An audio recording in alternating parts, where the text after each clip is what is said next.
Okay जी, बिस्मिल्लाहिर्रहमानिर्रहीम। यकन अब्दु यकन नस्तईन। तो guys, अभी वेज़ोमोटर और other form of non allergic rhinitis जो है ना, इसके बारे में हम डिस्कस करेंगे, ठीक है। तो क्या होता है ये वेज़ोमोटर रेनाइटिस? मतलब हमने लास्ट वीडियो में एलर्जिक रेनाइटिस डिस्कस कर लिया ना, तो अब वो नॉन एलर्जिक विदाउट एलर्जी जो भी आपका रेनाइटिस होगा, रनी नोज़ होगा, उसके बारे में डिस्कस करनी है। जल्दी से बस एक वीडियो के अंदर छोटे से मैं बनाता हूँ, ज़्यादा लंबा छोड़ा नहीं, तो आपके सारे कंसेप्ट इंशाल्लाह जो है ना वो क्लियर हो जाएगा। I will try my best कि जल्द से जल्द जो है ना अच्छा, अब जहाँ भी वेज़ोमोटर आ गया ना, तो आपने चुप करके एमसीक्यूज़ के अंदर लगाना है नॉन एलर्जिक, ठीक है। कभी भी एलर्जिक का देखिए एमसीक्यूज़ आता है, ठीक है, तो आपने कभी भी एलर्जिक नहीं लिखना। अच्छा, इसके सिम्टम्स क्या होंगे?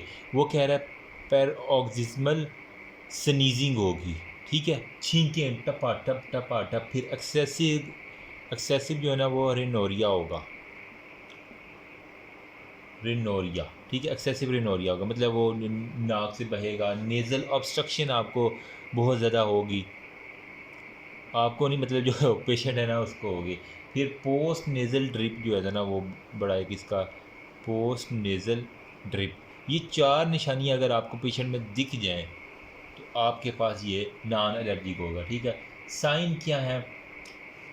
इसमें जो आपको टर्मिनेट दिखेंगे ना वो कंजेस्टेड होंगे और हाइपरट्रॉपिक होंगे, ठीक है। जो नोज़ के टर्बिनेट्स हैं ना, वो एक तो आपको कंजेस्टेड मिलेंगे और साथ में वो हाइपर ट्रॉफिक जो है ना वो हमारे पास होंगे। ये 2 चीज़ें आपको पता होनी चाहिए। अब ट्रीटमेंट क्या है? आपने सबसे पहले जो है ना वो जो भी फिज़िकल फैक्टर उसको रेनाइटिस को एग्रीवेट कर रहा है ना, आपने उससे आपको बचाना है, ठीक है। अवॉइड करना है, मतलब ट्रीटमेंट की बात कर रहा हूँ मैं। अवॉइड करना है फिज़िकल फैक्टर से, ठीक है। फिर आपने जो है ना उसको टॉपिकल स्टीरॉइड के ऊपर लगा देना पेशेंट को, इससे बड़ा जो है ना फ़र्क पड़ता है। फिर आपने साइकोलॉजिकल कुछ फैक्टर्स भी होते हैं, वो भी आपने देख लेने हैं कि वो साइकी कुछ लोगों की इसी तरह होती है कि मुझे हर दर्द में ऐसा ही होना है। सिस्टेमिक जो है ना वो स्टीरॉइड्स भी आपने साथ में यूज़ करवा देने हैं ताकि आपको बहुत ज़्यादा आइडिया हो जाए। फिर एंटी हिस्टामीन्स जो है ना वो भी एक अच्छी चीज़ है। एंटी हिस्टामिनिक्स जो है ना वो आप दे देंगे तो आपको बहुत ज़्यादा जो है ना पेशेंट रिकवर मिलेगा। सर्जिकली आपने क्या करना है? सर्जिकली में वही आपने क्रायो सर्जरी करनी है, ठीक है। क्रायो सर्जरी करनी है, फिर डायाथर्मी, DIA डायाथर्मी करनी है, और साथ में आपने कॉटरी जो है ना वो करनी है, और वेडियन जो है ना न्यूरेक्टमी, एक ये बड़ा अच्छा इसने लिखा हुआ है, वेडियन न्यूरेक्टमी, ठीक है, ये आपने करवानी है। अब कुछ लोग परेशान होंगे ये क्रायो सर्जरी क्या होता है? इसके अंदर ना हम एक ऐसा प्रोसीजर एक्सट्रीमली कूल जो है ना, आप नाइट्रोजन यूज़ कर लेते हैं, ठंडी गैसेस जो है ना, इसके ज़रिए आप डिस्ट्रॉय करते हैं किसी भी टिश्यू को। मतलब आपने वहाँ से ना ठंडी ठंडी चीज़ें लगा लगा के ना उसको बिल्कुल जाम कर देना ईजी हो के, ठीक। फिर ये जो है ना मैंने कहा डायाथर्मी, मतलब थर्मल थर्मल कुछ चीज़ है, एक सर्जिकल टेक्निक है जिसके अंदर आप हीट प्रोड्यूस करते हैं किसी भी बॉडी पार्ट के अंदर, ठीक है। तो उससे वो क्या होता है कि ख़ास किस्म की ना हाई फ्रिक्वेंसी इलेक्ट्रिक करंट आती है जो कि स्टिमुलेट करते हैं सर्कुलेशन को और पेन को रिलीव करते हैं, डिस्ट्रॉय करते हैं अनहेल्दी टिश्यूज़ को। इस तरह की जो है ना वो चीज़ें आपको पता होनी चाहिए। फिर हमारे पास था कार्टरी के बारे में बात की। इसके अंदर वही सेम है कि हम रिमूव करते हैं अनवांटेड और हार्मफुल पार्टिकल। अगर ब्लीडिंग ना रुक रही है तो हम वो गरम गरम यानी कि चिमटा सा लगा के जो है ना वो हमने करनी होती हैं। फिर हमने कहा कि वेडियन न्यूरेक्टमी, मतलब नर्व है, वेडियन नर्व कौन सी होती है? जो टेरागाइड ग्लैंड जो होता है ना, ठीक है, टेरागाइड ग्लैंड, वहाँ से जो है ना उसके किनार, टेरागाइड के किनार से ये नर्व निकलती है, ठीक है। ग्रेटर पेट्रोजल नर्व होगी, डीप पेट्रोजल नर्व आपने पढ़ी है ना सारी, हेड एंड नेक के अंदर मोस्टली पढ़ी थी, ठीक है। तो ये जहाँ भी इसका वेडियन न्यूरेक्टमी आ जाए, आपने चुप करके आ जाना है वेज़ोमोटर रेनाइटिस के ऊपर, बस इतनी सी बात है। अच्छा, इसकी कॉम्प्लिकेशंस क्या क्या हो सकती हैं? इसकी वजह से हाइपरट्रोपिक जो है ना वो कह रहा है हमारे पास, यार बाकी पॉइंटर मेरे किधर गए हैं, ठीक है। हाइपर इसकी जो है ना वो कॉम्प्लिकेशन की बात कर लेते हैं कि उसके बाद हाइपरट्रोपिक रेनाइटिस हो सकता है, हाइपरट्रोपिक रेनाइटिस, नेज़ल पॉलीपाई हो सकता है, ठीक है, पॉलिप्स मान सकते हैं, या फिर आपको साइनोसाइटिस जो है ना वो उसकी सिम्टम्स के साथ दी जाएगी। अदर फॉर्म कौन कौन सी हो सकती हैं, ये था वेजोमोटर। इसके अलावा other form of the non allergic rhinitis, उसकी हम देख लेते हैं। यहाँ तक होपफुली आपको कंसेप्ट समझ आ ही गया होगा। अच्छा, अदर फॉर्म के अंदर जनाब आपके पास आ जाएंगी ड्रग इंड्यूस्ड रेनाइटिस। ठीक है, नंबर 1 पे हमारे पास होता है ड्रग इंड्यूस्ड रेनाइटिस। ठीक है, फिर हमारे पास आती है रेनाइटिस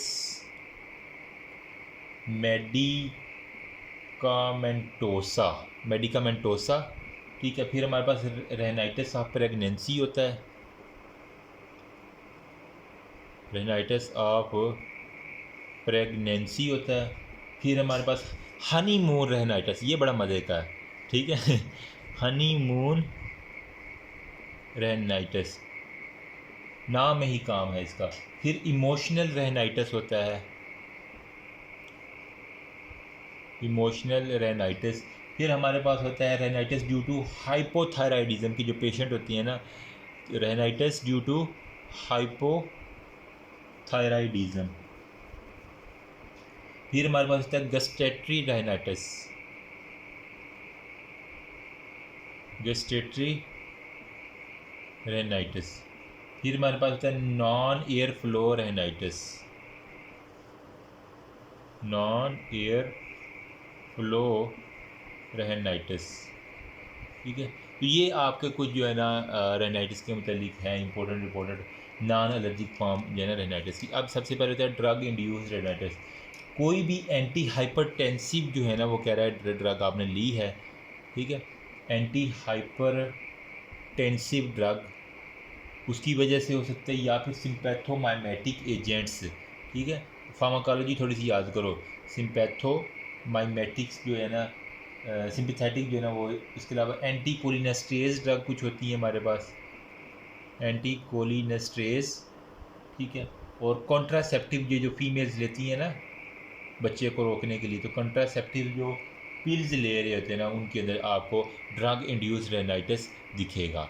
फिर हमारे पास rhinitis medicamentosa due to topical decongestion nasal drops. ठीक है, इसके अंदर क्या होता है, टॉपिकल डीकंजेस्टेंट नेज़ल जो ड्रॉप्स आपने लिए थे ना, ठीक है, उसकी वजह से ये हो सकता है रेनाइटिस। मतलब कोई मेडिसिन आपने लिया तो वो ही उसी का रिएक्शन हो गया।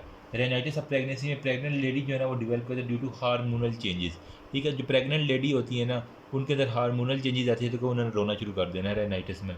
ठीक है, तो हार्मोनल चेंजेस इस तरह की। हनीमून में क्या होता है, during sexual excitement leading to nasal stiffness. ठीक है, मतलब वो पेशेंट आगे कहेगा जब भी मैं ना ड्यूरिंग इंटरकोर्स या फीमेल के पास अपने जाता हूँ तो इमोशनल सेक्सुअल जो है ना इमोशनल के साथ एक्साइटमेंट के साथ तो मेरे नाक बहने लगती है।